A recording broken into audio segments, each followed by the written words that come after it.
Yo, what's up guys? So we're here to check out some new Yu-Gi-Oh cards. We got Queen of the Evil Eye, and then on top of that we got some new Jelly support. I have no idea what the heck this thing is, and I really want to check this out. So anyways, Jelly Swap Cannon is a normal trap card, and it says when a monster declares an attack, you get to target one monster on the field and return it to the deck.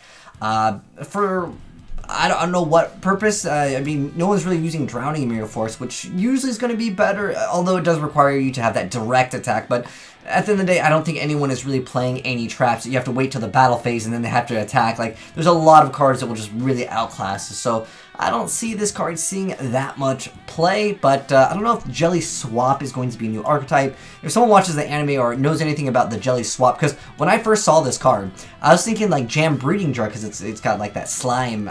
I have no idea if this is going to be a new archetype or something. Someone let me know. But what we're really here for is the Gorgon Queen of the Evil Eye, which is kind of interesting. I guess, again, they have a Queen card. It's got 1900 attack. It is a Dark Fiend, and it requires 2 because it is a Link 2. But let's go ahead and check out the effect. So, its Link zones are in the top and the bottom, and its materials are 2 monsters, including an Evil Eye monster. And it says you can only use the second effect of this card's name once per turn. So the first effect is it gains 100 attack for each Evil Eye card with a different name in your graveyard. The second effect is if this card is equipped with Evil Eye of Selene, as a quick effect, you get to target one effect monster your opponent controls and negate its effects until the end of this turn.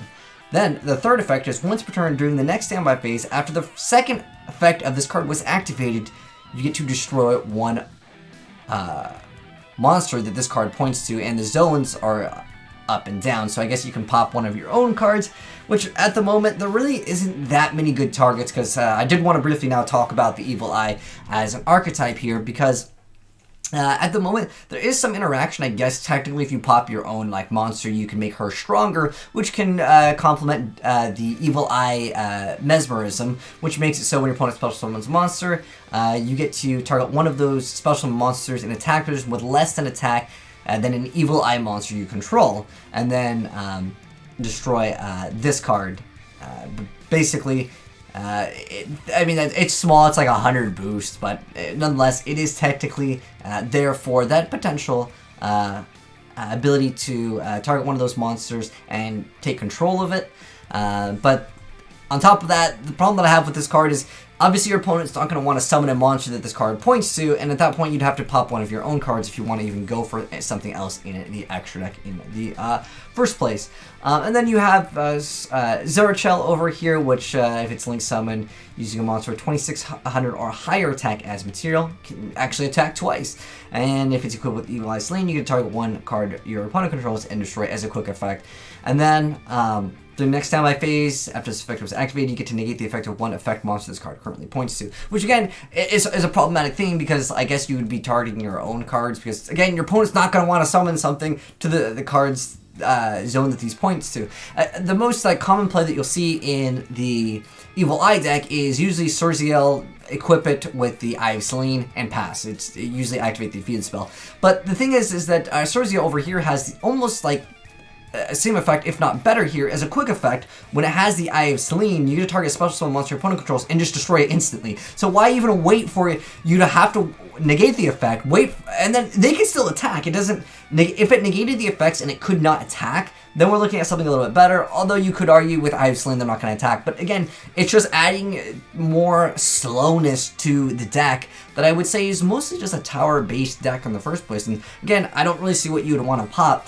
Especially since you can't even just pop one card. It has to be a monster, and it has to point to it. Otherwise, you could go for the domain, and then if this card in the field zone is destroyed by a card effect, you target the Evil Eye monster in the graveyard, add to your hand, which of course you'd have when you are able to link. So why is this card here? Probably for later support is more than likely my guess. But at the moment, I don't think the Queen is too good with the current stuff. I guess with Kato over here, you could re-special summon it, but then it gets banished when it leaves the field anyways. I don't know. The whole archetype is not really looking like so strong right now, but again, we're probably in its early iteration of it. But if you guys know of any reason why Queen is actually good, I would love to know in the comment section below. I have not seen anyone play Evil Eyes after they were first announced, it's one of those, if you guys haven't seen the deck, it's basically like a Towers deck. It throws out this card turn 1 and it hopes that you special something and then just get rid of it, and then maybe they can also take control over something when you're trying to go for your combo plays, and then it goes back to their turn, and then they basically have you in a stun lock where this card just starts getting more and more powerful, because with Eye of Selene, every single time that you're using that effect, it's going to gain an additional 500 attack. And then like once this card goes away, you can go ahead and pay 1,000 and reset it. It's a faster deck as far as like how it wants to play. It really needs to open up strong. Otherwise, this deck just has a lot of consistency issues. Specifically, it's just that you need this turn 1 play, and without that, I just feel like the deck falls apart relatively quick. But again, I just don't see even within your Queen card.